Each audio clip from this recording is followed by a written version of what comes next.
বন্ধুর বাড়ির কড়াটা নাড়ছে। কড়াটা নাড়ার পর সে বন্ধুও তো ঘুমোয়নি, সে তো জানে আমি অন্যায় করিনি। সে যখন দরজা খুলছে বলছে, তুই? আমি চুরি করিনি। বলছে, না তুই তো চুরি করিস নি, আমিও জানি, কিন্তু তুই পকেটটা কেন খাটতে দিলি? তখন বলছে, জানিস আমার ছেলেকে তো আমি খেতে দিতে পারিনি, তাই তোর যখন এত পসরা খাবার দেখছিলাম, একটা ওই কাগজে করে আমি 2 পিস সন্দেশ না পকেটে পুড়ে নিয়েছিলাম ছেলেটার জন্য।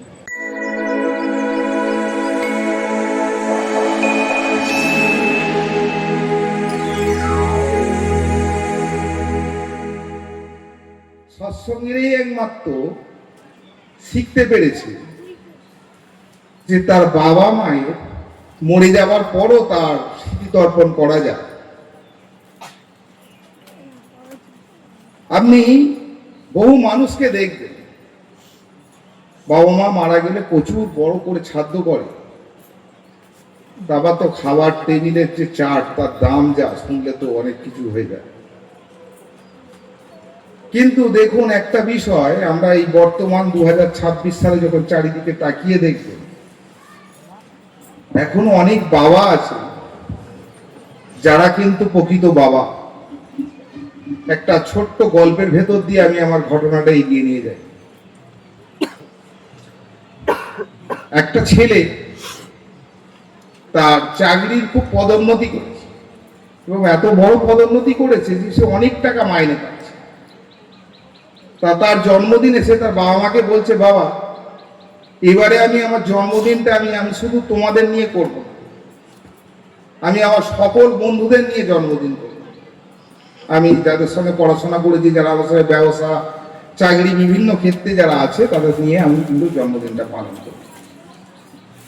যথারীতি প্রত্যেকটা বন্ধুকে তিনি ফোন করে করে বলছে যে অমুক দিনে আমার জন্মদিন, তোদের কিন্তু আসতে হবে। তো ওরই এক ঘনিষ্ঠ বন্ধু, সে ব্যবসায় প্রচুর লস খেয়েছে, অর্থনৈতিক অবস্থাটা খুব খারাপ হয়ে গেছে। তাকেও নিমন্ত্রণ না করেছে, সে বলছে তুই আয় না। সে বলছে, না আমি যাব না, আমার অবস্থা খুব খারাপ, আমার বন্ধুরা আমাকে খুব একটা মান দেবেন, আমি যাব না। বলছে, না তুই আয় না, খুব ভালো লাগবে, তুই আসলে আমার খুব ভালো লাগবে। যার জন্মদিন সে বলছে, তা খুব অনুনয় বিনয় করেছে। যথারীতি সেই দিনটা উপস্থিত, সব বন্ধুরা এসেছে, আর ওই গরিব বন্ধুটা তার সবচেয়ে ভালো জামাটা পরেছে, সেটাও কিন্তু ওই উৎসবে যাওয়ার মতো না, তথাপি পড়ে গেছে।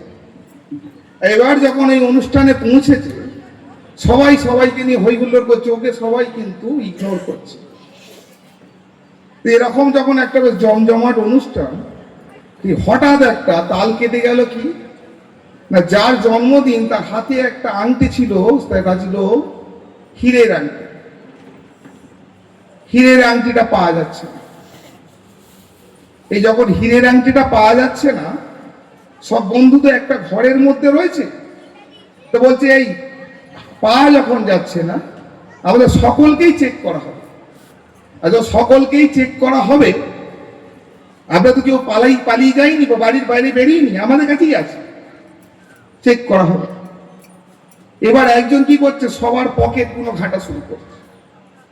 সবাই খুব যেহেতু কেউ নেয়নি, সবাই কিন্তু হাত তুলে দিচ্ছে, সবার পকেট ঘাঁটা হচ্ছে।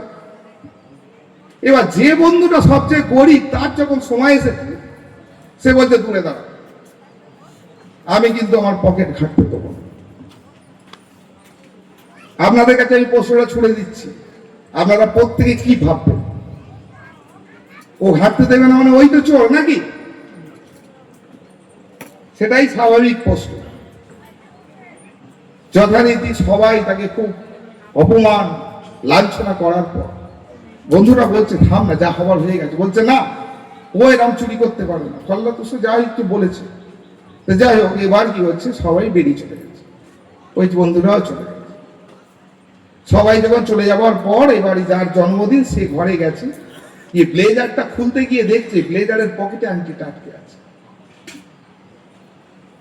এই ব্লেজারের পকেটে যখন আংটিটা আটকে আছে, ও কিন্তু আর ঘুমোতে পারে না, সারা রাত ঘরে বসে আছে। ভোর 4টের সময় বাড়ি থেকে বেরিয়ে গাড়িটা নিয়ে বেরিয়ে পড়েছে। সোজা বন্ধুর বাড়ির কড়াটা নাড়ছে। কড়াটা নাড়ার পর সে বন্ধুও তো ঘুমোয়নি, সে তো জানে আমি অন্যায় করিনি। সে যখন দরজা খুলছে বলছে, তুই? আমি চুরি করিনি। বলছে, না তুই তো চুরি করিস নি, আমিও জানি, কিন্তু তুই পকেটটা কেন ঘাঁটতে দিলি? তখন বলছে, জানিস আমার ছেলেকে তো আমি খেতে দিতে পারিনি, তাই তোর যখন এত পসরা খাবার দেখছিলাম, একটা ওই কাগজে করে আমি 2 পিস সন্দেশ না পকেটে পুড়ে নিয়েছিলাম ছেলেটার জন্য। তোরা যদি ঘাঁটতিস তাহলে তো সন্দেশটা পেয়ে যেতিস, তাহলে আমার করুণ চিত্রটা তোদের সামনে তুলে ধরতো, উঠে বেরিয়ে পড়ত। ছেলেটাকে খাওয়াতে পারিনি বলে ওই 2 পিস সন্দেশ কিন্তু আমি চুরি করেছি। দ্যাটস কল বাবা। সেই বাবা মায়ের মর্যাদা হয়তো আমরা দিতে পারি।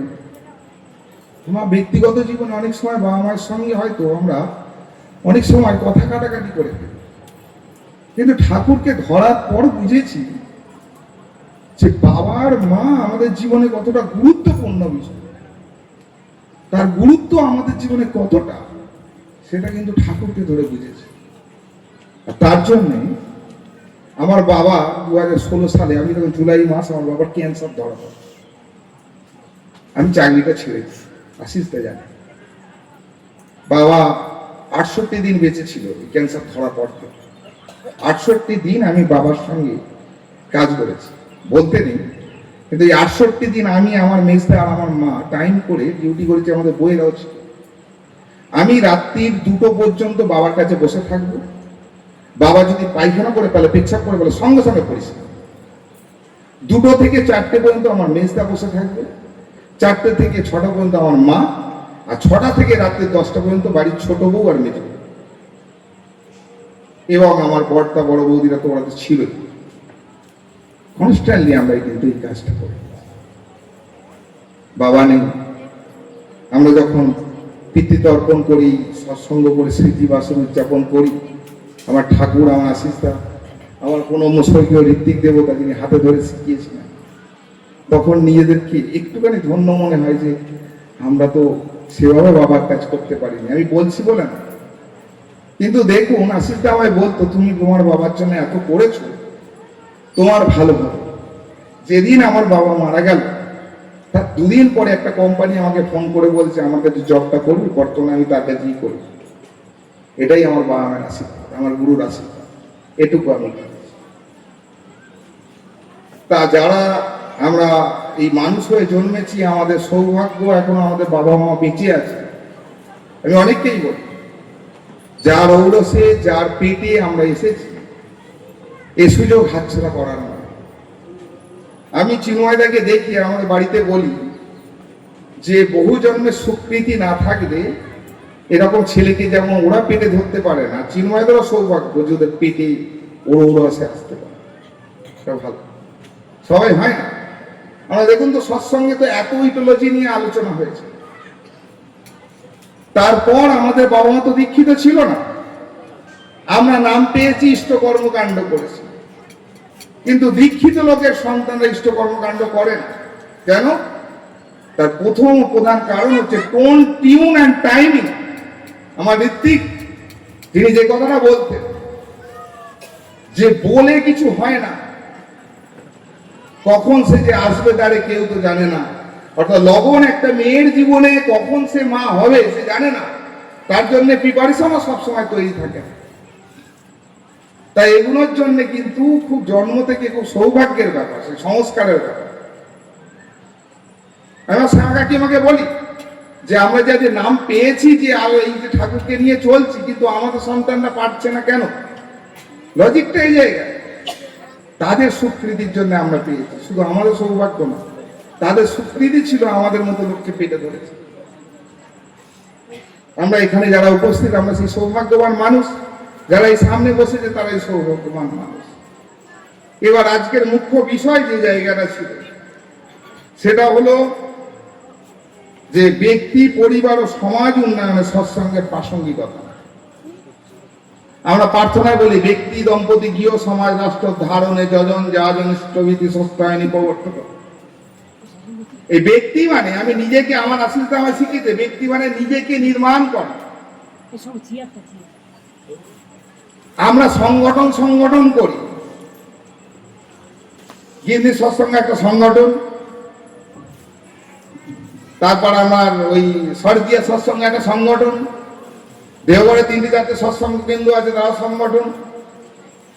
কিন্তু আমরা সংগঠিত হতে চেষ্টা করি, নিজেকে সংগঠিত করে তোলা। ঠাকুর আমার কাছ থেকে যা চেয়েছে সেইভাবে সংগঠিত করে তোলার চেষ্টা আমরা করি। ফলে কি হয়, আমাদের এই চিন্ময়দার বাড়ির সৎসঙ্গ বাড়ি যেহেতু চিন্ময়দার দ্বারা, চিন্ময়দার ঋত্বিক দ্বারা দীক্ষিত নয় বা চিন্ময়দার এই গ্রুপের লোক না আসবে, এইটা হচ্ছে আমাদের সবচেয়ে বড় বিষয়। আমরা সবাই পরম পিতার সন্তান, আমরা বিভিন্ন ঋত্বিকের দ্বারা নাম পেতে পারি, নামও আমরা এক পেয়েছি, তথাপি কিন্তু আমাদের এই বিরোধ, এই বিরোধের জন্য কি হয়, আমাদের মধ্যে এই ছাড়াছাড়ি হয়। গত পরশুদিন হোলি খেলতে গিয়ে একটা ছেলেকে এরকম মেরে দিয়েছে। কেন? আমরা সংগঠিত নই, আমরা তৈরি নই। ফলে একটা উগ্র সংস্কার সংস্কৃতি এসে তাকে মেরে দিয়েছে। পশ্চিম এশিয়ায় যে যুদ্ধগুলো হচ্ছে, সবই কিন্তু ওই একটা জায়গা, সংগঠিত নয়। একটা দেশের ভেতর সরকার সঙ্গে মানুষের, সাধারণ মানুষের বিরোধের জন্য। তাই বর্তমান সমাজে যদি সংগঠিত না হয়ে নিজেকে যদি নির্মাণ করা না যায়, এবং পরিবার জীবনে যদি না শ্রী ঠাকুরের যে ইডিওলজি, দীক্ষা, শিক্ষা, বিবাহ, এটাকে যদি সঠিকভাবে না প্রয়োগ করা যায়, তাহলে কিন্তু জেনে রাখবে, আমরা হাজার সাজতে পারি, আমরা হাজার রং মাখতে পারি, আমাদের জীবন কিন্তু আগামী প্রজন্ম কিন্তু তছনছ হয়ে যাবে। ঠাকুর পুরুষোত্তম ভগবান, তিনি শুধু অবতার নাম, তিনি অবতারী। তার একটা ছোট্ট ঘটনা বলি। ঠাকুরের ভক্ত শিষ্য কিশোরী মোহন দাস, তিনি কি করছেন, তিনি তো আপনার বাঁকুড়ার গুরু হরনাথ ঠাকুরের কাছে তিনি খুব যেতেন, ভালোবাসতেন। তিনি বৈষ্ণব গুরু, আর তিনি হরনাথ ঠাকুরকে ভগবান বলে নাম। তাই ঠাকুর যখন কিশোরী মোহন দাসকে বলতেন ওর কাছে দীক্ষা নেন, আবার যখন হরনাথ ঠাকুর বলছেন না ঠাকুরের কাছে দীক্ষা নেন, শেষ জীবনে হরনাথ ঠাকুর বলে গেছে যে শোনো, তুমি আমাকে ভগবান বলো, অনুকূল চন্দ্রকে ভগবান বলো, আমি সেটা নিয়ে কিছু বলছি না, কিন্তু আমি ভগবান নই, আর অনুকূল চন্দ্র অবতার না। কেন? অনুকূল চন্দ্র অবতারী, তিনি সবাইকে পাঠিয়ে দিয়ে লাস্টে যিনি পরিষ্কার করতে যান, তিনি হল অবতারী। রাম, কৃষ্ণ, বুদ্ধ, যিশু, মোহাম্মদ, চৈতন্য, শ্রীরামকৃষ্ণের পর তিনি সবাইকে পূর্বতলে পুরনন, শাশ্বতম বর্তমান, তিনি আমাদের সবাইকেই কিন্তু পূরণ করে সবার ভাবনা চিন্তা থেকে সবাইকে উদ্ধার করতে এসেছে। কিরকম? আর একটা ছোট্ট ঘটনা বলে আমি আমার বক্তব্য শেষ করব। শ্রী ঠাকুর তখন পুরীতে গেছে, জানকীনাথ বসুকে সঙ্গে নিয়ে তিনি পুরীর মন্দিরে জগন্নাথদেব দর্শনে গেছেন। আর জানকীনাথ বসু দূরে দাঁড়িয়ে আছে, আর ঠাকুর জগন্নাথদেব সামনাসামনি। জানকীনাথ বসু দেখছেন যে ঠাকুর জগন্নাথদেবকে কিছু বলছেন, আর জগন্নাথদেব ঠাকুরকে কিছু বলছেন, কিন্তু ইনি বুঝতে পারছেন না কি বলা বলি হচ্ছে। যখন এরকম একটা কথা হচ্ছে, হওয়ার পর বেরিয়ে এসেছে, বেরিয়ে আসার প্রথম যে ভিখারিকে দেখতে পেয়েছে, তাকে দেখেই ঠাকুর বলছে আমার একটা টাকা দেবে। তখন সে বলছে আমি ভিক্ষে করছি, তুমি আমার থেকে টাকা দিচ্ছ না, আমায় দিতেই হবে। ঠাকুর যখন পিড়াপিড়ি করছে যে দিতেই হবে, জানকীনাথ বসু খুব বিরক্তি বোধ করছে। কেন? ব্যারিস্টার মানুষ, অত বড় পয়সাওয়ালা ব্যক্তি, উড়িষ্যায় তার প্রভাব, নাম, কটক শহরে তার বিরাট একটা প্রভাব প্রতিপত্তি, তার নিজের গেস্ট হাউসে অরনাথ লজে গেছে। তো যখন এরকম একটা ঘটনা, যথারীতি ঠাকুর তার থেকে কিন্তু একটা টাকা কিন্তু ভিক্ষে হিসেবে নিয়ে এবার যথারীতি অরনাথ লজে ফিরে গেছে। জানকীনাথ বসু মাকে, মনোমোহিনী দেবীকে বলছে, মা আমি কিন্তু আজ খুব বিরক্ত হয়েছি। বলছে কেন? না ঠাকুর এরকম একটা কাণ্ড ঘটিয়েছে। ওই একটা টাকা ভিক্ষে কেন, আমি কি দিতে পারতাম না? মা তখন কি করছেন, ঠাকুরকে ডেকে বলছে, হ্যাঁ অনুকূল, তুই নাকি এরকম কাণ্ড করছিস? বলছে জানিস মা কি হয়েছে? বলছে কি? ওরা জগন্নাথ দেব বলছে, তুমি তো এবারে সবাইকে উদ্ধার করতে এসেছে। ঠাকুরের মায়েরা চিঠিয়েছে না, ধর্ম যখন বিপাপিত বাহনে ব্যর্থ হতে ধায়, প্রেরিত পুরুষ আবির্ভূত হয়, পাপী পরিত্রাণ পায়। তাই এবারে তিনি আমাদের সবাইকে উদ্ধার করতে এসেছেন। এর কাউকে তিনি সংহার করছেন না, পাপী পরিত্রাণ পায় মানে তিনি সমস্ত পাপীকে উদ্ধার। আমরা সবাই তো পাপী, আমাদের ছোট ছোট ভুল নিয়ে আমরা পাপে তো পড়ে আছি। তা জগন্নাথ দেব বলছেন যে তুমি তো এবারে সবাইকে উদ্ধার করতে এসেছো। ওই যে ভিক্ষে করছে, ওকে উদ্ধার করবো, 7 জনম ধরে ওর পরিবারটা ভিক্ষে করছে, ওদেরকে মুক্তি হবে না? ঠাকুর কি বলছে, দিতে যে পারে না পার তার হয় না। তাই দিতে যে পারে না তার থেকে জোর করে টাকাটা ছিনিয়ে নিয়ে তাকে দিয়ে দেয়ালে। আর জানকীনাথ বোসকে বলছেন যে আপনি কালকে সকালবেলা গিয়ে দেখবেন ওই ভিখারিটার ভিক্ষে করছেন। কেন? নৌকে তিনি উদ্ধার করে দিয়েছেন। এই পতিত পাবন শ্রীহরি তিনি বারে বারে আসেন আমাদের সকলকে উদ্ধার করতে, আমাদের জীবনের পথ দেখাতে। আসুন আমরা তাকে অনুসরণ করি, আমাদের মূল্যবান জীবনটাকে আরো সুন্দর করে তুলি। এই কথা বলি প্রত্যেকের জন্য আমার আরাধ্য শ্রীপাদ সুদীর্ঘ সুস্থ মঙ্গলময় জীবন প্রার্থনা করে আমার বক্তব্য শেষ করছি।